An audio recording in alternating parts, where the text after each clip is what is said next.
Hello everyone, welcome to Educative Space. आज इस video में हम हिमाचल प्रदेश यूनिवर्सिटी द्वारा कंडक्ट करवाए गए एचपीयू बीएड एंट्रेंस 2024 के क्वेश्चन पेपर के साइकोलॉजी पोर्शन को सॉल्व करने वाले हैं।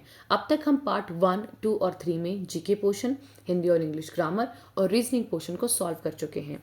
आज एजुकेशनल साइकोलॉजी और चाइल्ड साइकोलॉजी को सॉल्व करेंगे।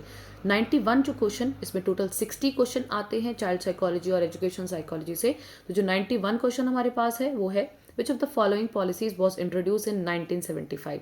इनमें से कौन सी पॉलिसीज 1975 में शुरू की गई थी?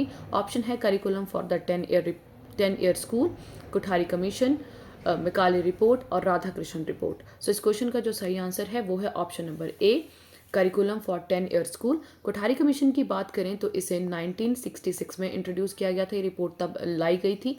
मिकाले रिपोर्ट जो मिकाले मिनट्स था वो आज़ादी से पहले 1835 में लाया गया था और राधा कृष्ण रिपोर्ट को 1948 में लाया गया था, आज़ादी से जस्ट बाद।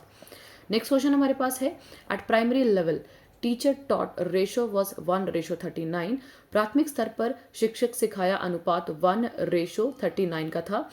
ये कौन से एजुकेशनल सर्वे में बोला गया था? हमारे पास ऑप्शन थे according to 6th education survey of all India, 5th educational survey of all India, 4th educational survey और 2nd एजुकेशनल सर्वे। सो इस क्वेश्चन का जो सही आंसर है वो है 92 का option number A, 6th educational survey. 6th educational survey 1993 से 2000 तक लाया गया था। इस पूरे सर्वे में 2500 से भी ज़्यादा रिपोर्ट्स दी गई थी। आगे देखेंगे, हमारे पास है question number 93, the name of committee set up in 1995 to study the Prasar Bharati act. Prasar Bharati अधिनियम का अध्ययन करने के लिए 1995 में गठित समिति का क्या नाम था? हमारे पास ऑप्शन है VG Varghese committee, Joshi committee, Sen Gupta committee और जस्टिस राजाध्यक्ष कमेटी। सो इस क्वेश्चन का जो सही आंसर है वो है option number C, Sen Gupta committee. अगर मैं प्रसार भारती एक्ट की बात करूं तो प्रसार भारती एक्ट को 6 सितंबर 1990 में पार्लियामेंट से पास किया था। नेक्स्ट क्वेश्चन 94 है, चीयर CHEER स्टैंड फॉर, इसकी फुल फॉर्म बतानी है हमें। हमारे पास ऑप्शन थे children enrichment education through radio, child health education electronic recording, children for engineers and energy requirement और none of the above. So 94 का जो सही आंसर है वो है हमारे पास option number A, children enrichment education through radio. तो question number A is the correct. Next question हमारे पास आता है 95, इनमें से कौन सी जो यूनिवर्सिटी है या विश्वविद्यालय है उसकी स्थापना 1854 से लेके 1858 में नहीं हुई थी? ऑप्शन है Calcutta university, Madras university, Punjab university और बॉम्बे यूनिवर्सिटी। तो इस क्वेश्चन का सही आंसर है option number C, Punjab University. Punjab University को 1882 में बनाया गया था, वो भी लाहौर में, और बाकी जो यूनिवर्सिटीज़ हैं ये 1854 से लेके 1858 के बीच में बनी है। नेक्स्ट क्वेश्चन हमारे पास है question number 96, the abbreviation SCOPE stand for. संक्षिप्त नाम स्कोप का अर्थ है, ऑप्शन है standing committee of vocational education, supreme court ordinance on vocational employment, state committee on vocational education, state council of virtual education. So जो 96 का सही answer है वो है option number A, standing committee of vocational education. Next question हमारे पास आता है 97, at the end of 11th 5-year plan the total number of deemed university in India was। जो हमारे पास क्वेश्चन है, 11वीं पंचवर्षीय योजना के अंत में भारत में डीम्ड विश्वविद्यालय की कुल संख्या कितनी थी? हमारे पास ऑप्शन में है 129, 115, 117 और हमारे पास है 119। सो 97 का जो सही आंसर है वो है option number A, 129। Deemed universities higher education institutes होते हैं। नेक्स्ट क्वेश्चन देखेंगे 98, who has signed memorandum of understanding for recognition of teacher education in special education program in India। Bharat में विशेष शिक्षा कार्यक्रम में शिक्षा की मान्यता के लिए किसने समझौता ज्ञापन पर हस्ताक्षर किए हैं? ऑप्शन हमारे पास है NCTE एंड NAAC यानी NAC, RCI and NCERT, NCDS and RCI and NCTE। सो 98 का जो करेक्ट आंसर है हमारे पास वो है option number D, RCI and NCTE। अगर RCI की फुल फॉर्म की बात करें तो इसकी फुल फॉर्म है रिहेबिलिटेशन काउंसिल ऑफ इंडिया। जो हमारे पास NCTE है वो हमारे पास national council of teacher education. NCERT की तो हम सबको पता है national council of education research and training. और हमारे पास जो NAC की फुल फॉर्म होती है वो होती है national assessment and accreditation council. Next question देखेंगे हमारे पास वो है 99, value education makes a student. Option हमारे पास है good citizen, successful businessman, popular teacher और एफिशिएंट मैनेजर। मूल्य परक शिक्षा विद्यार्थी को क्या बनाती है? सो ऑप्शन नंबर हमारे पास रहेगा ए, गुड सिटीजन। साइकोलॉजी में आप देखेंगे आपको बहुत सारे ऐसे क्वेश्चन मिलेंगे, आपने ध्यान रखना है ऑलमोस्ट सारे ही क्वेश्चन करेक्ट दिखते हैं, मतलब कि इन चारों में से कोई गलत चीज़ नहीं है। पॉपुलर टीचर बनना, एफिशिएंट मैनेजर बनना, एक सक्सेसफुल बिजनेसमैन बनना, ये भी तो एजुकेशन के थ्रू बनते हैं। लेकिन जो इन चारों में जो सबसे करेक्ट ऑप्शन दिखेगा, जो सबको इनको ओवर शेडो कर देगा, वो वाला ऑप्शन आपने चूज करना है। तो जैसे इसमें गुड सिटीजन, तो वैल्यू एजुकेशन का मतलब ही होता है आपको गुड सिटीजन बनाना। तो इन क्वेश्चन में आपने ये चीज़ का ध्यान रखना है कि आपको ऑप्शन एक ही जैसे दिखते हैं, बिल्कुल करेक्ट दिखते हैं, लेकिन आपको उनमें से सबसे सही ऑप्शन पर टिक करना होता है। नेक्स्ट क्वेश्चन देखेंगे, question number 100, the curriculum which embraces all kind of instruction that have direct reference to the occupation और career of a person intended to pursue is. वह पाठ्यक्रम जिसमें सभी प्रकार के निर्देश शामिल हैं जिनका सीधा संदर्भ किसी व्यक्ति के व्यवसाय या करियर से होता है, वे हैं। ऑप्शन है general education, technology of education, special education और technical education. So question number जो हमारे पास 100 का आंसर है वो है technical education. Very easy question से ही पता चल रहा है कि क्या होगा। तो हमारे पास ऑप्शन नंबर डी रहेगा। तो ऐसा पाठ्यक्रम जिसमें निर्देश शामिल होते हैं उसे हम बोलते हैं टेक्निकल एजुकेशन। क्वेश्चन नंबर 101 है, national curriculum framework was launched in. ये रिपीटेड क्वेश्चन है, काफ़ी बार बीएड एंट्रेंस में क्वेश्चन पूछा गया है। ऑप्शन में है 2000, 2002, 2005 और 2006। राष्ट्रीय पाठ्यचर्या की रूपरेखा कब शुरू हुई थी? तो इसका जो सही आंसर है वो है ऑप्शन नंबर सी, 2005 में नेशनल करिकुलम फ्रेमवर्क को एस्टैब्लिश किया गया था।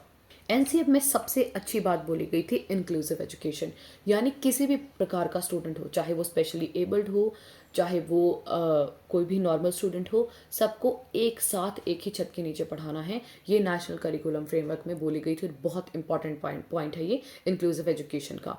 नेक्स्ट क्वेश्चन देखेंगे हमारे पास है क्वेश्चन नंबर 102 जो क्वेश्चन है वो है, Gandhi ji strongly advocated compulsory education through the scheme of basic education.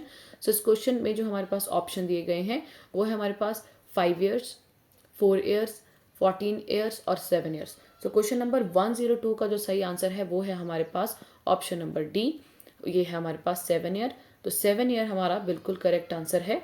Gandhi ji ने बेसिक एजुकेशन की बात की थी कि यानी लोगों को कोई भी मॉडर्न एजुकेशन देने की ज़रूरत नहीं है, एक बेसिक शिक्षा देनी है।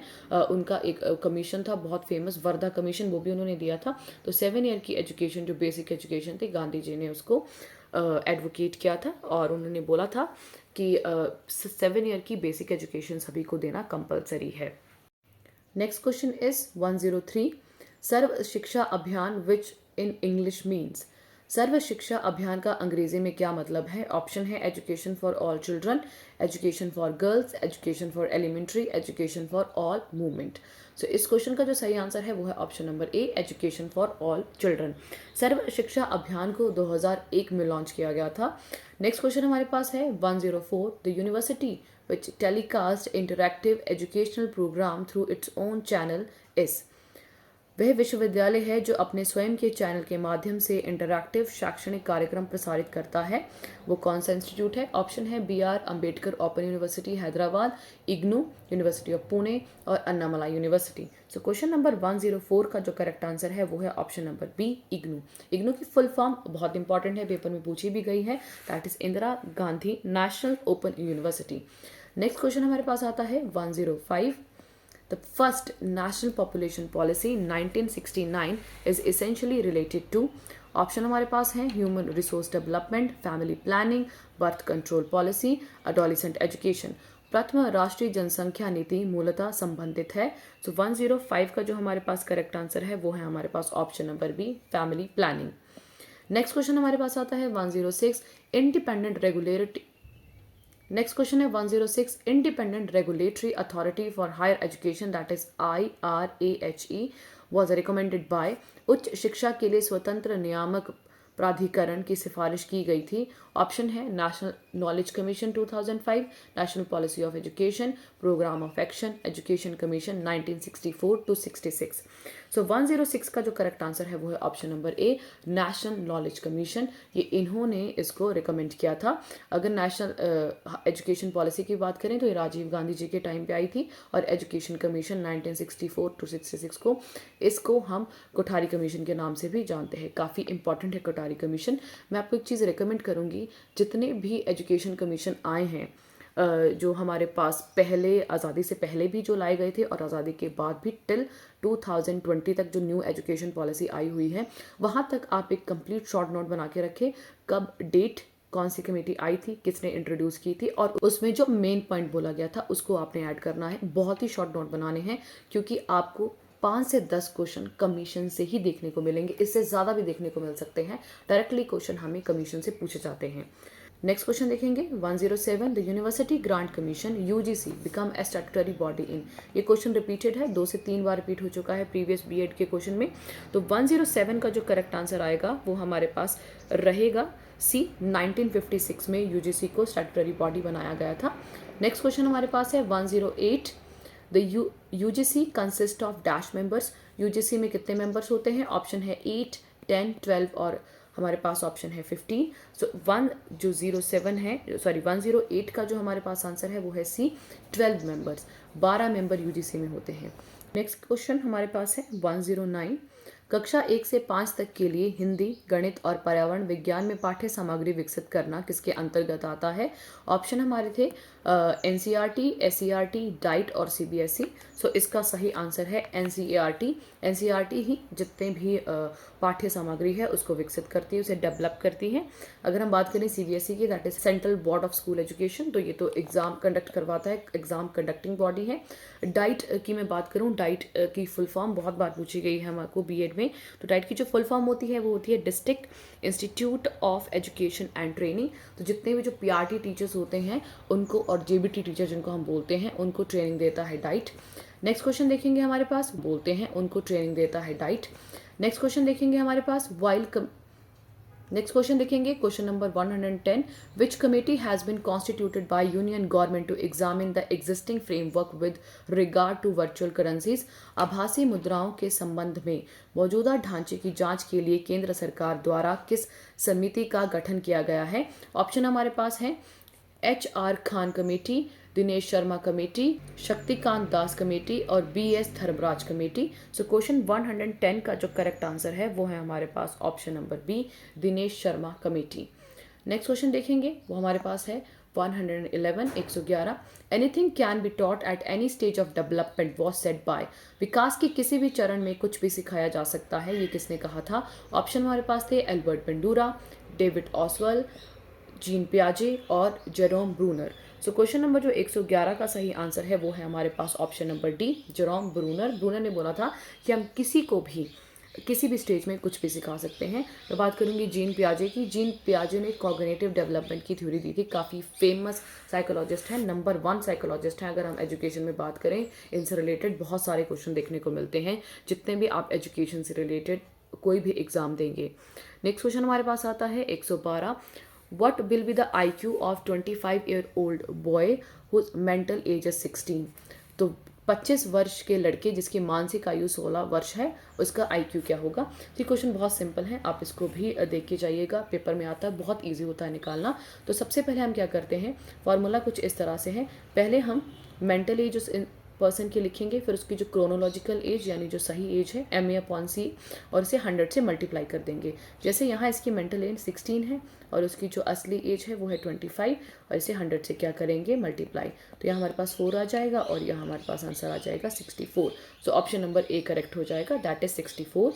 नेक्स्ट क्वेश्चन देखेंगे 113, which of the following are the characteristics of a person with scientific attitude. वैज्ञानिक दृष्टिकोण वाले व्यक्ति की निम्नलिखित में से कौन सी विशेषताएं हैं? ऑप्शन है एडवेंचर, ब्रेविटी, शार्प मेमोरी और ऑब्जेक्टिविटी। सो क्वेश्चन नंबर 113 का आंसर है option number D, objectivity. Next question देखेंगे, क्वेश्चन नंबर 114, 114 हमसे पूछा गया है, majority of the student in a class misbehave, what does it tell you? एक कक्षा में अधिकांश छात्र दुर्व्यवहार करते हैं, ये आपको क्या बताता है? ऑप्शन हमारे पास हैं, presence of distraction in the class, lack of code of conduct, too many rules, general indiscipline among student. So इस क्वेश्चन का जो सही आंसर है वो है option number D, general indiscipline among student. अगला क्वेश्चन देखेंगे 115, young adolescent rebel to express their, युवा किशोर अपनी डैश व्यक्त करने के लिए विद्रोह करते हैं। ऑप्शन है external discipline imposed, their creativity, their desire for freedom, their personal inadequacy. So question number 115 का जो सही आंसर है वो है option number C, their desire for freedom. Next question देखेंगे, वो हमारे पास है 116, which of the following is the most important single factor in underlying the success of beginning a teacher? शिक्षक बनने की सफलता में निम्नलिखित में से कौन सा महत्वपूर्ण कारक है?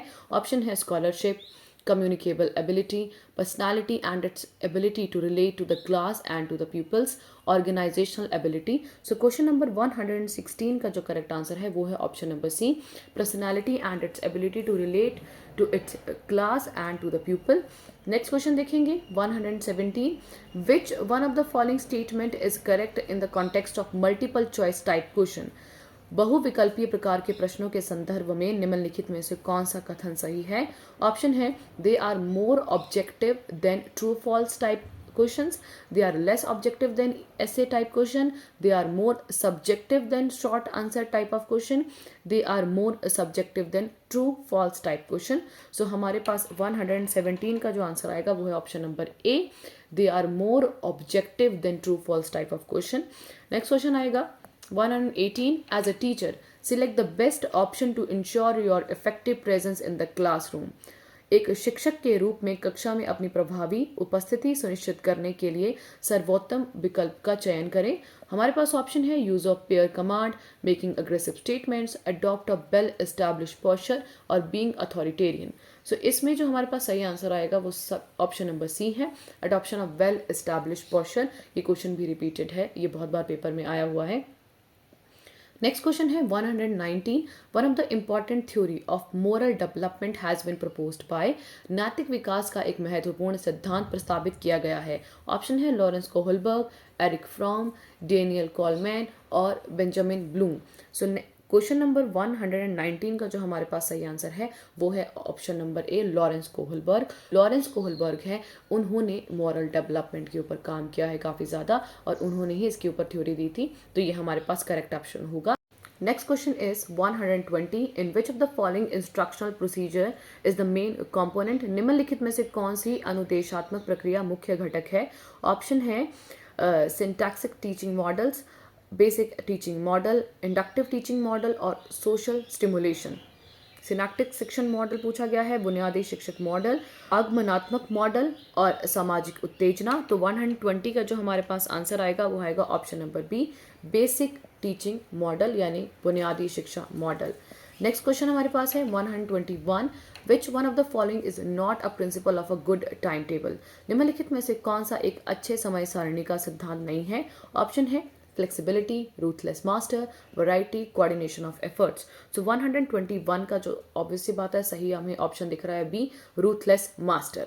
नेक्स्ट क्वेश्चन हमारे पास आता है, at primary level it is better to change in mother language because, हमारे हिंदी में पढ़ूँ तो प्राथमिक स्तर पर मातृभाषा में परिवर्तन करना बेहतर है क्योंकि it develops self-confidence in children, it make learning easy, it is helpful in intellectual development, it help children in learning in natural atmosphere. So question number 122 का सही आंसर है वो है option number D, it help children in learning in natural atmosphere.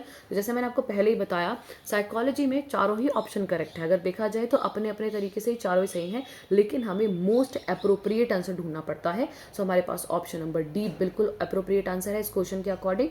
तो natural atmosphere देने के लिए हमें बच्चों को, जो छोटे बच्चे हैं प्राइमरी लेवल में, उन्हें उनकी मदर लैंग्वेज में ही पढ़ाना चाहिए। नेक्स्ट क्वेश्चन हमारे पास आता है 123, which one of the following is an important activity to enable children to learn? बच्चों को सीखने में सक्षम बनाने के लिए निम्नलिखित में से कौन सी एक महत्वपूर्ण गतिविधि है? ऑप्शन है डायलॉग, रिवॉर्ड, लेक्चर और इंस्ट्रक्शन। तो इस क्वेश्चन का सही आंसर है वो है option number A, dialogues. Next question देखेंगे 124 effectiveness of a teaching has to be judged in term of. शिक्षण की प्रभावशीलता को निम्न के संदर्भ में आंका जाना चाहिए। ऑप्शन है course coverage, students interest, learning outcomes of students, use of teaching aids in the classroom. So question number 124 का जो करेक्ट आंसर होगा वो होगा option number C, learning outcomes of the student. Next question is 125 the scope of decision making is. निर्णय लेने का दायरा है। ऑप्शन है मैनेजमेंट, ऑर्गेनाइजेशन, एडमिनिस्ट्रेशन और सुपरविजन। सो क्वेश्चन नंबर 125 का जो सही आंसर है वो है option number A, management. Next question हमारे पास आता है in order to modify the undesirable behaviour of a student the most effective method is. किसी छात्र की अवांछनीय व्यवहार को संशोधित करने के लिए सबसे प्रभावी तरीका है। ऑप्शन है to punish the student, to bring it to the notice of parents, to find out the reasons for the undesirable behavior and provide remedies, to ignore it. So question number 126 का जो correct answer होगा वो होगा option number C, to find out the reason for the undesirable behavior and provide remedies. अवांछनीय व्यवहार के कारणों का पता लगाना और फिर उपचार प्रदान करना। Next question is 127. On the basis of summative test, a teacher is interpreting her students' performance in terms of their wellness lifestyle evident in behavior. This will be called, Hindi में पढ़ें, योगात्मक परीक्षणों के आधार पर एक शिक्षक अपने छात्रों के प्रदर्शन की व्याख्या उनके व्यवहार में स्पष्ट कल्याण जीवन शैली के संदर्भ में कर रहा है, इसे कहा जाएगा। ऑप्शन है formative testing, continuous and comprehensive evaluation, norm reference testing और criteria reference testing. So question number 127 का आंसर है वो है option number D, criteria reference testing. तो जब हम एक क्राइटेरिया सेट कर देते हैं कि अच्छा हम इसी चीज़ को इवेल्युएट करने के लिए ये पर्टिकुलर सेक्शन स्टूडेंट का या पर्टिकुलर पार्ट उनकी जो बिहेवियर का है उसको हम स्टडी करना चाहते हैं, जब हम क्राइटेरिया फिक्स कर देते हैं तब उन टेस्ट को हम बोलते हैं criteria reference test. Next question देखा जाएगा वो है 128 the concept of state of readiness in maturation is important in understanding development of behavior because it teaches us that certain skills may be difficult or impossible to learn before a given। परिपक्वता में तत्परता की स्थिति की अवधारणा व्यवहार के विकास को समझने में महत्वपूर्ण है क्योंकि ये हमें सिखाती है कि किसी दिए गए कौशल से पहले कुछ कौशल सीखना मुश्किल या असंभव हो सकता है। हमारे पास ऑप्शन है level of teaching, intelligence level, socio economic level और age level. So question number 128 का जो आंसर होगा वो होगा option number D, that is age level. Next question देखेंगे 129 to help students understand the lesson a teacher should teach by. छात्रों को पाठ को समझने में मदद करने के लिए जिसके द्वारा शिक्षक को पढ़ाना चाहिए।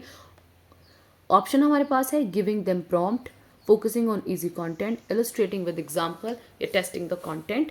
उन्हें प्रेरित करने के लिए, आसान सामग्री पर ध्यान केंद्रित करने के लिए, उदाहरण सहित समझते हुए या सामग्री का परीक्षण करते हुए। सो 129 का सही आंसर होगा वो होगा इलस्ट्रेट विद एग्जाम्पल, एग्जाम्पल देते उदाहरण सहित समझने के लिए हम इस ऑप्शन को सही करेंगे इस क्वेश्चन के लिए। 130 है हमारे पास, man is born free but everywhere he is in chain.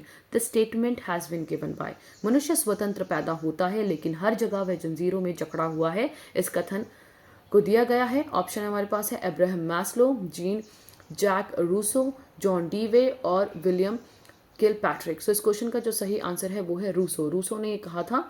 Next question हमारे पास आता है learning in the mother tongue help a student to dash what is being taught. मातृभाषा में सीखने से एक छात्र को जो सिखाया जा रहा है उसे डैश करने में मदद मिलती है। ऑप्शन हमारे पास ए है इंटरप्रेट, क्रिएट, रिप्रोड्यूस और easily comprehend. So question number 113 का जो सही आंसर है वो है option number D, easily comprehend.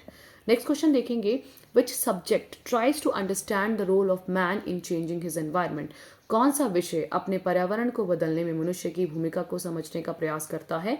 Option हमारे पास है बायोलॉजी, ज्योग्राफी, हिस्ट्री और political science. So question number 132 का सही आंसर है वो है option number B, geography. Next question हमारे पास है अ कंसल्टेंट और a team conduct the evaluation process in a particular way, which of the following decide that। एक सलाहकार या एक टीम मूल्यांकन प्रक्रिया को एक विशेष तरीके से संचालित करती है, इनमें से कौन निम्नलिखित यह तय कर सकता है। ऑप्शन हमारे पास है a business analyst, quality management, project management या टर्म ऑफ रेफरेंस। व्यापार विश्लेषण, गुणवत्ता प्रबंधन, परियोजना प्रबंधन और संदर्भ की शर्तें। सो 133 का जो सही आंसर है वो है term of references. Next question हमारे पास आता है 134, विच one of the following is the most important element in teaching. निम्नलिखित में से कौन सा शिक्षण में सबसे महत्वपूर्ण तत्व है। ऑप्शन हमारे पास है relationship between teacher and student, subject matter, teaching techniques and aid used, students knowledge. निम्नलिखित में कौन सा शिक्षण में सबसे महत्वपूर्ण तत्व है। शिक्षकों और छात्रों के बीच संबंध, विषय वस्तु, शिक्षण तकनीकों और सहायक उपकरणों का किया गया उपयोग, विद्यार्थी का ज्ञान। सो 134 का जो करेक्ट आंसर है वो है option number A, relationship between teacher and student. Next question हमारे पास है 135, the most accurate statement about teaching machines is that. शिक्षण मशीनों के बारे में सबसे सटीक कथन है। ऑप्शन हमारे पास ए है, B F Skinner begin the movement for their use, they were designed as an economy measure to replace teachers, they are not as efficient as teacher in reinforcing responses, they can be used for all learning programs। so question number 135 का जो सही answer है वो है हमारे पास option number ए। जो B F Skinner है उन्होंने इनका यूज जो है वो इस्तेमाल करना शुरू किया था, बाकी कोई भी ऑप्शन करेक्ट नहीं है। नेक्स्ट क्वेश्चन देखेंगे वो है हमारे पास 136, which of the following words can be use to describe one's own thinking processes, self conduct and ability to change one's behaviour.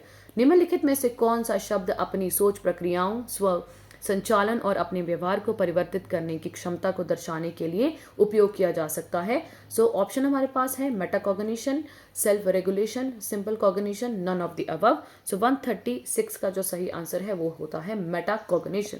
Next question देखेंगे 137, which of the following terms can be use to refer to the way we increase our awareness of our own memory processes and the storage and retrieval of information. Option हमारे पास है semantic memory, anecdotal memory, procedural memory and meta memory. So 137 का जो correct answer है वो है हमारे पास option number D, meta memory. Next question is 138, which of the following words is most appropriate to describe the meaning of a lecture. निम्नलिखित में से कौन से शब्द एक व्याख्यान के अर्थ को बताने के लिए सबसे प्रयुक्त हैं। ऑप्शन हमारे पास हैं informational listening, evaluative listening, emphatic listening और डायनामिक लिसनिंग। सो 138 का जो करेक्ट आंसर है वो है हमारे पास option number A, informative listening. Next question देखेंगे, that is 139, how can student be motivated to achieve success in life. जीवन में सफलता प्राप्त करने के लिए छात्र को कैसे प्रेरित किया जा सकता है। सिलेक्टिव स्टडी से, कैजुअल स्टडी से, इंटेंसिव स्टडी से या मेमोराइजिंग। सो 139 का जो करेक्ट आंसर होगा वो ऑप्शन होगा हमारे पास, वो ऑप्शन होगा हमारे पास option number C, intensive study. Next question हमारे पास है 140, the most important indicator of quality of education in a school is. किसी विद्यालय में शिक्षा की गुणवत्ता का सबसे महत्वपूर्ण सूचक है। ऑप्शन है infrastructural facilities of a school, classroom system, text books and teaching learning material, student achievement level. So question number 140 का आंसर है option number D, student achievement level. 141 हमारे पास है, Dalton scheme of education is useful for which one of the following. शिक्षा की Dalton योजना निम्नलिखित में से किसके लिए उपयोगी है। हमारे पास ऑप्शन में है for infants, for little children, for older children, for all of these. So question number 141 का जो सही आंसर है वो है हमारे पास ऑप्शन नंबर डी, सभी स्टूडेंट्स के लिए Dalton scheme of education useful है। नेक्स्ट क्वेश्चन हमारे पास आता है, विच one of the following word most appropriately describe mental development. निम्नलिखित में से कौन सा शब्द मानसिक विकास को सबसे उपयुक्त रूप से वर्णित करते हैं। ऑप्शन हमारे पास है, the nature of mental development runs parallel to physical development, it is an indeterminate pattern, it is not a random pattern, growth up to mid teens and then flattening। So 142 का जो correct answer होगा वो होगा option number A, the nature of mental development runs parallel to the physical development. Next question is question number 143, which of the following is Doordarshan educational television channel. Option है गुरुकुल, ज्ञान भारती, ज्ञान दर्शन और विद्या।